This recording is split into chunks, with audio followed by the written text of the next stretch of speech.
Fala Disnéfilos, eu sou o Rafael Nunes e hoje vamos falar sobre o filme mais esperado de 2021. Será que atendeu às expectativas ou será que é uma decepção, como eu havia previsto em alguns vídeos por aí? Bom, se você quiser saber a minha opinião, primeiramente, se é novo por aqui, já se inscreve no canal e já deixa o like no vídeo. E agora sim, vamos pro que interessa, roda a vinheta.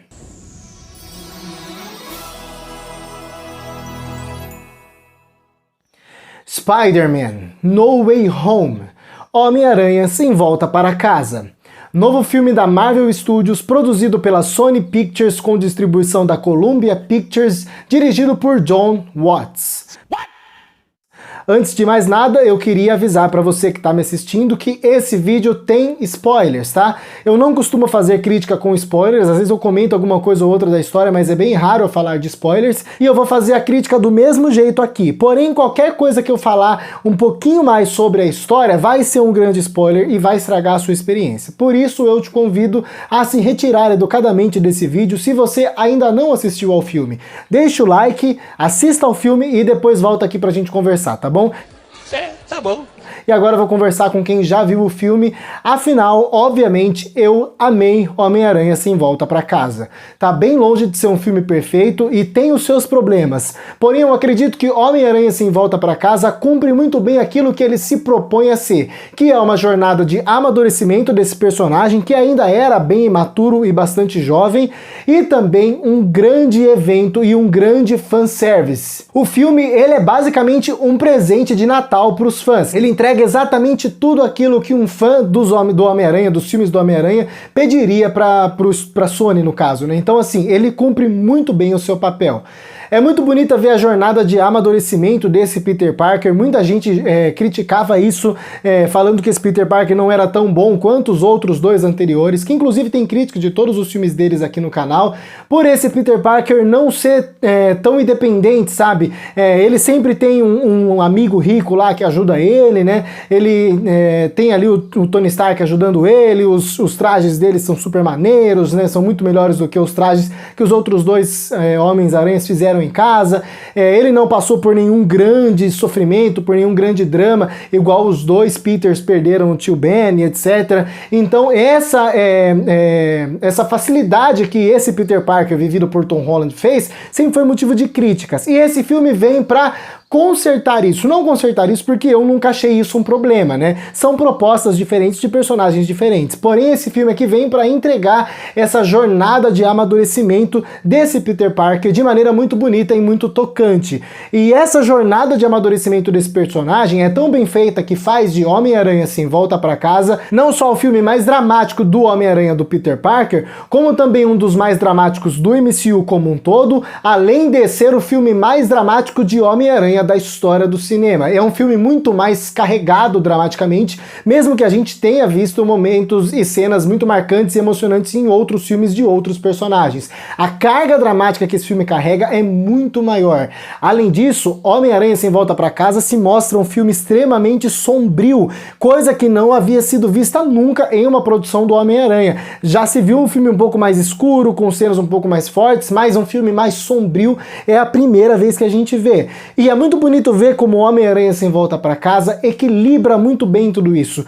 A chance disso virar uma grande salada, uma grande bagunça, era muito grande. Afinal, você precisa manter o alto astral, as piadinhas que são de praxe, não só dos filmes do MCU, mas principalmente dos filmes desse Homem-Aranha, levando em consideração os dois primeiros filmes dele, né? Então o filme precisava manter esse humor, mas além disso ele precisa ter os momentos mais tensos, os momentos de ação e mesclar tudo isso com todo esse drama que o filme carrega e também toda essa parte mais dark, essa parte mais sombria do filme. É tudo tão equilibrado que o filme se torna um turbilhão de emoções e essas emoções são muito gostosas, sabe? É uma experiência única, uma experiência que eu não havia vivido na minha vida dentro do cinema, mesmo em outros filmes do próprio MCU. Essa mescla e essa mistura de sensações e de sentimentos.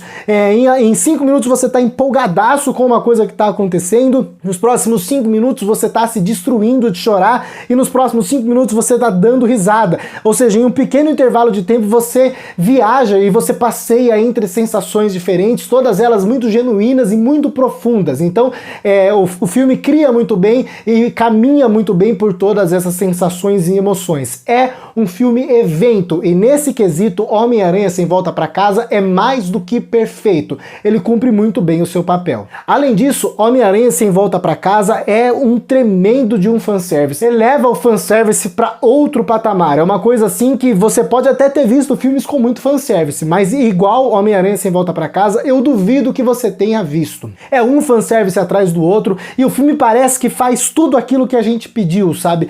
Todos os diálogos, todas as perguntas, todas as brincadeiras que é o sonho dos fãs verem em um filme de Homem-Aranha que mistura os universos, esse filme vai lá e faz muito bem. E quando não faz, pelo menos a cena, né? Eu tenho algumas, entre aspas, bem entre aspas, decepções com Homem-Aranha Sem Volta Pra Casa, como por exemplo a ausência do Miles Morales, que é um personagem que não aparece, mas se o Miles Morales não tá lá, existe um aceno à existência do Miles Morales, que é muito legal. Outro ponto é a ausência do Venom, né? Coisa que eu já imaginava que aconteceria, porém o personagem aparece numa cena pós-créditos, aparece fazendo uma piada sensacional que une com a piada do filme Venom Tempo de Carnificina, com a cena pós-créditos daquele filme, né?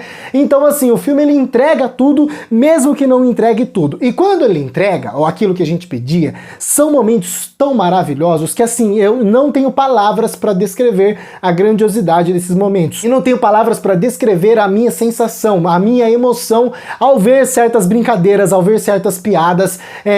Chega a emocionar agora falando de tão grandioso, de tão bonito e de tão bem feito, né?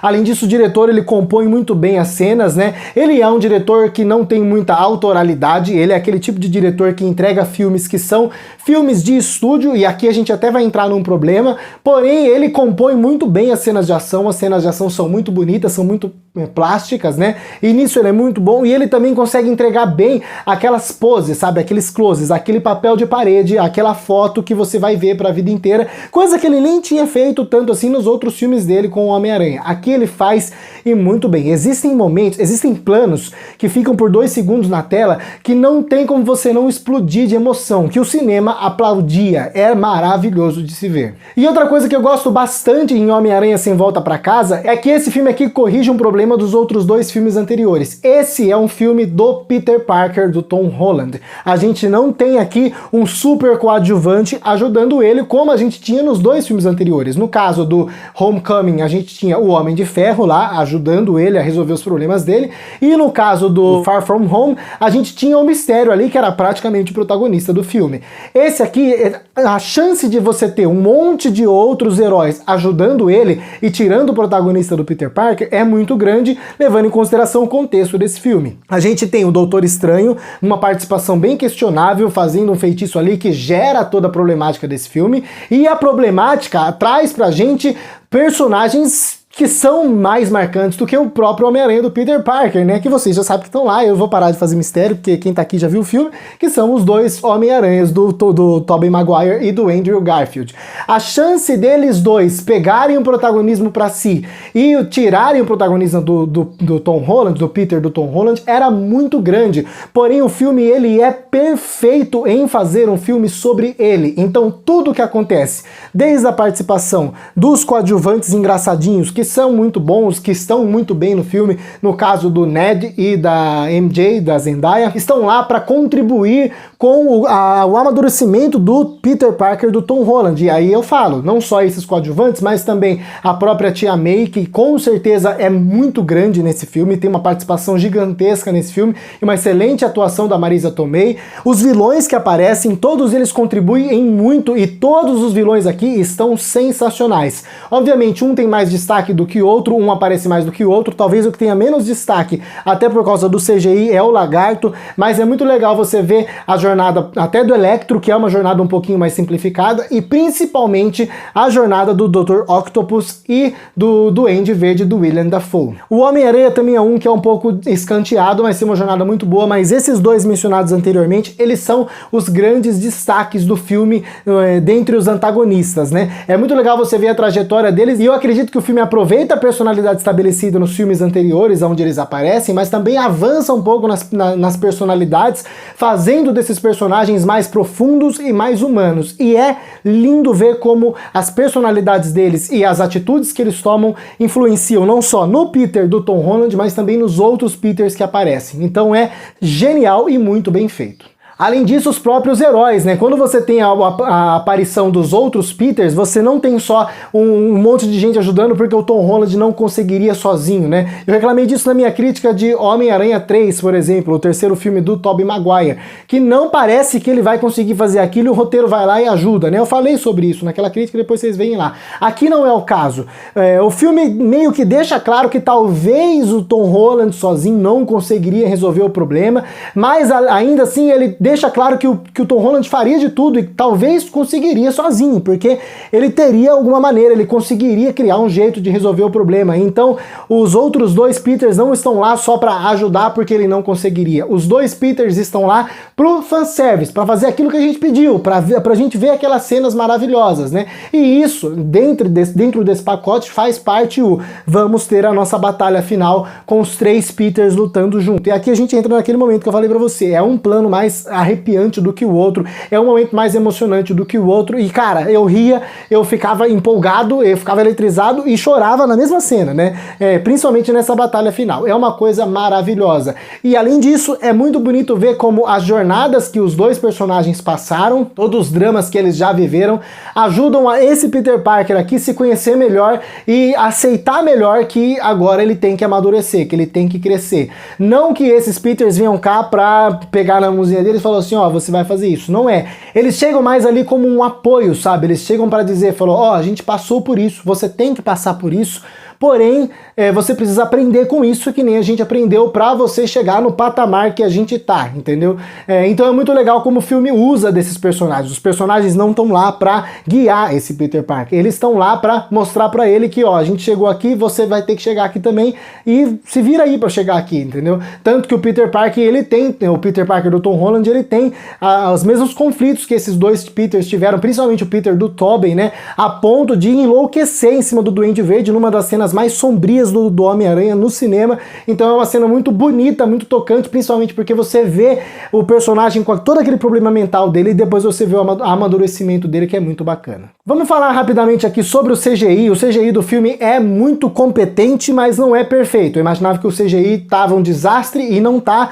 Porém, você percebe que o filme é um pouco escuro em alguns momentos, justamente para esconder algumas possíveis imperfeições do CGI, e alguns personagens ficam um pouco mais escondidos também por esse motivo. E aqui, como eu falei, o destaque negativo é o Lagarto. Ele não aparece e quando aparece quase que atrapalha, sabe? Tem momentos que tá bem feito, mas existem momentos onde fica um pouco fake, então você nota que o CGI não tá perfeito, mas tá longe de ser um problema do filme. Como eu já falei, as cenas de ação são muito boas, muito bem coreografadas, o filme é um filme muito vistoso visualmente, o design de produção é muito bacana, os momentos onde o Doutor Estranho usa aqueles poderes dele são muito legais. Talvez o maior problema de Homem-Aranha Sem Volta Pra Casa seja o seu roteiro. E aí você pode estar até se perguntando, né, nossa, mas você elogiou tanto o que acontece no filme, tanto a história do filme, por que o roteiro do filme é um problema? O problema, na verdade, não está no o que acontece, o problema está no como e no porquê. E você precisa de comos e porquês, sabe? Mesmo que sejam comos e porquês rasos, mas você precisa pelo menos ter eles ali, você precisa ter o mínimo de explicação, sabe? E o filme até tem explicação, o filme tenta se explicar demais, o problema é você conseguir aceitar esse tipo de explicação. O que eu quero dizer, o filme ele usa muito de soluções fáceis no roteiro para que a história possa acontecer, independentemente para gerar a problemática ou para resolver a problemática, o filme faz muito isso. Por exemplo, na própria magia ali principal que gera todo esse problema, né? O que acontece? Acontece a magia. Como? Aí vem um não sei, né? Como que tudo isso aconteceu? Não sei, e nem precisava saber. Só que precisava de um porquê, porque o porquê de tudo isso é um porquê sim. E aí quando você tem um porquê sim junto com um não sei, fica uma coisa meio difícil de você engolir, sabe? Você pode ter alguns porquês sims durante um filme, é completamente normal, não tem problema nenhum, e você pode ter alguns não sei, principalmente em um filme que envolve magia. O problema tá quando na mesma pergunta você tem um porquê sim e um não sei. Se o filme chegasse e falou, ó, acontece o quê? Acontece isso. Como? Dessa maneira. Por quê? Porque sim? Ponto final. Ou o contrário. O que acontece? Acontece isso. Como? Não sei. Por quê? Por causa disso, disso e disso, também estava tudo certo. Mas as duas dúvidas na mesma pergunta atrapalham. E você nota como o filme ele é arbitrário para resolver alguns problemas e para criar as problemáticas, usando esses porque sims e esses não sei, entendeu? A própria maneira como o filme esconde o Doutor Estranho, simplesmente porque se o Doutor Estranho tivesse presente em toda a história, o filme não aconteceria. Então o filme precisava esconder, tirar o Doutor Estranho de jogada. Como que o filme tira o Doutor Estranho de jogada? Ah, daquela maneira que o Peter Parker prendeu ele lá não sei aonde, né? Mas ele ficou preso aquele tempo todo lá, não fica uma coisa muito fácil de aceitar, porque você sabe que o Doutor Estranho é o Doutor Estranho e ele poderia resolver aquele problema lá, né? Como que ele não conseguiu resolver aquele problema? Não sei. Por que que ele não resolveu? Porque sim, porque o filme precisava acontecer. E o filme é repleto disso durante todo o desenvolvimento da história. Essa arbitrariedade do roteiro para fazer as coisas forçadas só para que a história possa acontecer atrapalha um pouquinho a experiência, né? O que acontece, aqui eu repito, é muito bom, é maravilhoso. Esse filme aqui, ele é excelente, ele cumpre muito bem o seu papel de ser um grande evento de fanservice. O problema tá em como ele faz com que isso aconteça. É um roteiro muito arbitrário, com muito poder, apesar de ter os seus pontos bonitos, ter os seus diálogos marcantes, né? Faltou desenvolver as coisas um pouco melhor e isso atrapalha um pouquinho a experiência. Mas tá longe de deixar o filme ruim. O filme é muito bom, o filme é uma delícia de se assistir, merece ser visto no cinema e em galera, porque os momentos onde as coisas mais marcantes acontecem, é muito gostoso você ver os aplausos, você ver a gritaria, você ver a galera empolgada, você olhar pro lado e tá todo mundo chorando que nem retardado, que nem você estava chorando naquele mesmo momento, ou o momento onde você arrepia, você olha que tá todo mundo arrepiado também. Essa é uma experiência que só um grande filme no cinema pode proporcionar. Foi com certeza a melhor experiência no cinema que eu vivi esse ano, por mais que não seja o melhor filme que eu tenha assistido. Mas sem sombra de dúvidas, é o melhor filme de super-herói de 2021, é um dos melhores filmes do Homem-Aranha, apesar de não ser o melhor, e é um dos filmes mais divertidos do MCU também, apesar de não ser o melhor.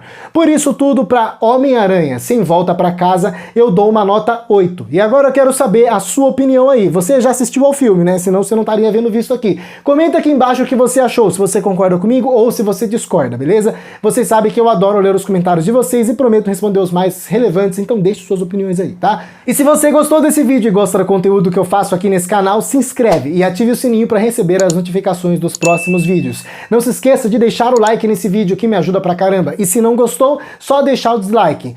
Te convido a me seguir nas minhas outras redes sociais, por lá tem mais conteúdo e conteúdo diferenciado desse que eu faço por aqui. E é isso, muito obrigado a você que assistiu mais esse vídeo até o final. Até a próxima e falou!